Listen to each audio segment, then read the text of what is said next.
Thanks for joining us for KBOI 2 News Midday. I'm Kelsey Anderson. Now to your top 11 stories at 11 o'clock. Firefighters responded to a home completely engulfed in flames this morning.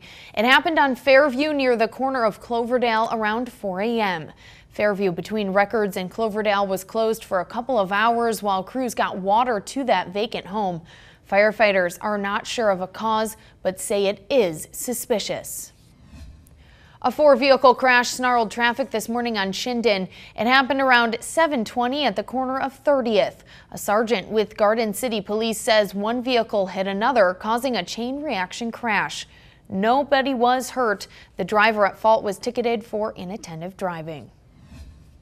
And a sad update now from a bizarre crash this past weekend. A 5-year-old Utah boy has died after a salt block fell from a flatbed truck and crashed into the vehicle he was riding in. The salt block was on a pallet that was tied down and shrink wrapped. Idaho State Police say it came loose on a curve about 13 miles north of Emmett. That block went through the windshield of a truck, hit the passenger of the vehicle, and then continued to the back seat, where it hit 5-year-old Carter Atwood in the head. Well, power is restored to all customers in the Treasure Valley right now after more than 500 people were without it overnight. Several power lines went down on Chinden Boulevard. Chinden was closed at Kent Lane for several hours this morning, but is now back open. Several other residents throughout the valley were without power after overnight storms passed through the area.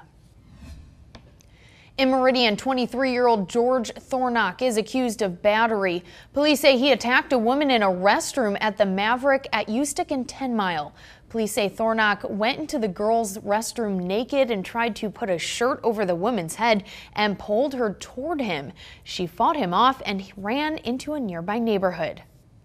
Especially because when you work graveyards, you're there all alone at night. So knowing that there's somebody that could just like come in and run around naked, I guess, that's kind of awkward and weird. I really don't know how I would handle that situation. Police believe Thornock was high on meth. Investigators are still working to determine a cause of a Nampa house fire. The 3-alarm fire broke out last night near Skyview High School on East Cottage Street. One elderly woman was in the home at the time and taken to the hospital. A battalion chief with the Nampa Fire Department says she suffered burns to her arms. A rollover crash on I-84 east of Boise sends a woman and 2 children to the hospital. Troopers say the driver from North Carolina drifted into the right lane, then overcorrected, rolling the vehicle into the median. She was flown to St. Alphonsus. A 10 and a 5-year-old were also taken to St. Al's by ground ambulance. Well, if you've seen this bronze elephant statue, he belongs to the front of an Eagle home. Eagle police say the 200-pounder has adorned a driveway on Fordham Drive for 9 years. On Facebook, Eagle police wrote, "If this is a prank of some kind, it's a lousy one. If it's a theft, how rotten is that?" They're looking for tips to get that elephant home.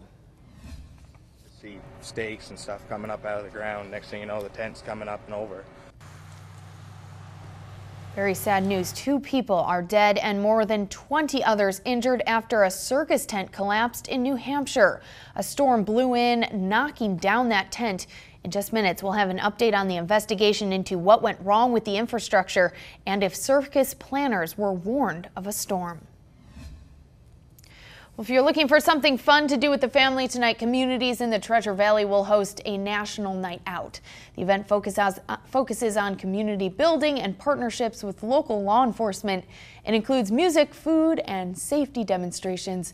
The City of Eagle's National Night Out will be held at the Police and Fire Department from 5 until 7 o'clock tonight.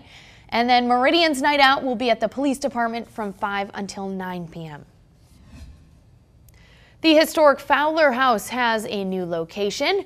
Crews moved the home from South 5th Street to North 11th near the Cathedral of the Rockies. It was built in 1895 in what was once a grand neighborhood.